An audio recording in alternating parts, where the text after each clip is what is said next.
Daratay gagayan ti Department of Trade and Industry Region 1 when iti DTI Region 1 ti adupay nga agaplikar nga establishmento iti safety seal certification pakiramanan kay dinay paayan pinadakamat certificate ket dagiti public and private establishments itoy region. No sa rino ket dagitoy ket pakibilangan pila ang iti man 34 na construction supply or hardware sinipayan iti safety seal certification, 59 nga groceryaan, supermarkets, can membership shopping clubs.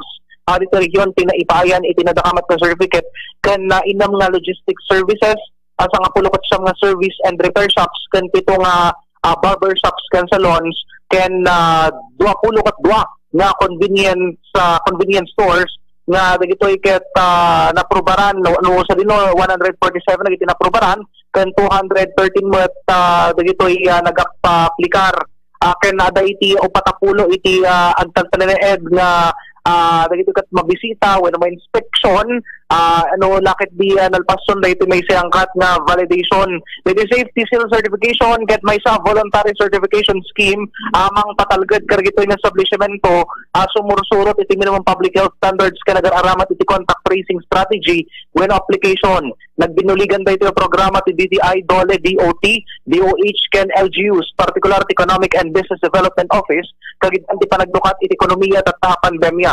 Karaman kami iti may papayan dagito ang certification ket dagiti government agencies, restaurants and fast foods, barangay hall, pribadong establishmento ken oray pay dagiti police ken fire stations. Sigsiguraduhan pay dagito iti kinatalged dagiti tao ken kliyente wenno customers nagturong karagiti opisina wenno pasdet negosyo seklanti panang surot da iti health protocols.